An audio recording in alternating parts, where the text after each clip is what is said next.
Saint Ignatius of Loyola is a saint that most of us know, at least by name. He was born in the Basque area of Spain. He was the youngest of 13 children. At 16, he became a page in the Spanish court, where he developed a strong attachment for the fine life of an aristocrat.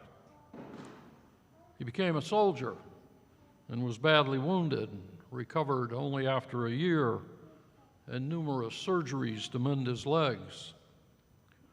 During the time that he was convalescing, he read the only material that was available, a biography of the saints and a book on the life of Christ. Today is the fourth Sunday in Ordinary Time. The readings today draw our attention to the way in which God communicates with us. They point to what God expects of us when we hear his voice. In the first reading, we hear from Moses, one of the patriarchs of the Hebrew people. And Moses tells the people that God will not engage them directly as he has done before, but would use others to speak for him. These prophets would be graced by God to receive and pass on his words to the people.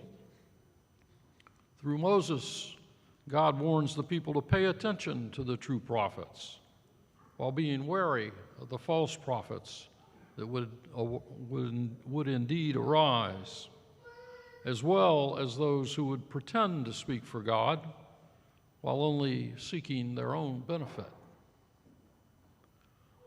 During Ignatius' time of recuperation, he began to notice that when he daydreamed about life in the court, he often found himself unhappy.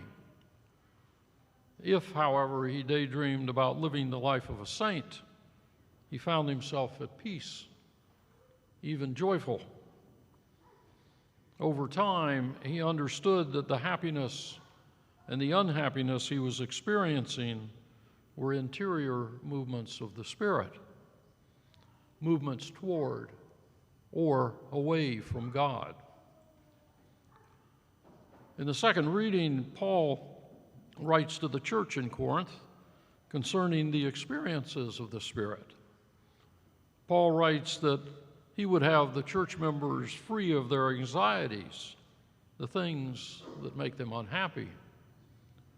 He then offers a list of examples of persons being connected to the worldly pursuits in life and contrasting them with being connected to the pursuit of Jesus. He tells us that there is a propriety, that is, a sequence and a priority in these things, and keeping them in focus and in balance leads to living a life toward, not away from Jesus. When Ignatius was sufficiently recovered, he left the family castle and took up living in a cave in the countryside. There, he began to write about the spiritual movements that he experienced. These writings eventually became what we know of today as the spiritual exercises. These prayers, meditations, and contemplations are an avenue to bring the user closer to God through Jesus Christ. The gospel today underscores the tension between the forces that move toward God and those that pull away from God. We hear Jesus described as teaching with authority, that is, speaking from firsthand knowledge, contrasted with the scribes who have been taught an interpretation of the Scripture. There is also the presence of an evil spirit, bold enough to be in the same room with God, bold enough to challenge Jesus. Today, the spiritual exercises of Ignatius of Loyola are used by many to develop their relationship with God. Ignatius finished those exercises and also went on to found and to oversee the Society of Jesus, the Jesuits. There are 16,000 members today in 112 countries. Pope Francis is a Jesuit.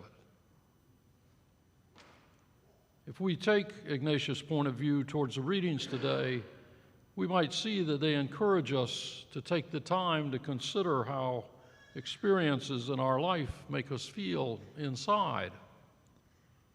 Just as God warned the Hebrews through Moses that they should evaluate real and false prophets, we hear and evaluate whether messages that we receive are true or not.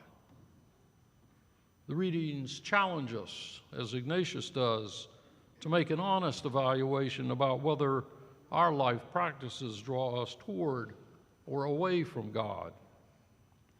Just as Paul points out to the Corinthians that they can determine whether they are closer or further away from God by evaluating their daily lives and activity, we too can reflect on our day, asking ourselves where we are going. Ignatius would ask us how attached we are to worldly things, suggesting that the things that help us move closer to God should be held close, and the things that keep us away be discarded. Just as Jesus speaks from his experience with the Father, as opposed to the scribes who can only repeat what they have been taught, and the evil spirits who act only in their own behalf, we can pray for the grace to hear the true voice of God, discarding voices that are hollow or misleading. Ignatius of Loyola spent a lifetime noticing the movement of the Spirit within himself. Using what he learned, he left a spiritual work that is a treasure today, used in many settings. For us, we can learn from his observations and his practices, applying them to the scriptures that we read and hear, while praying for the graces we need to move closer to Jesus.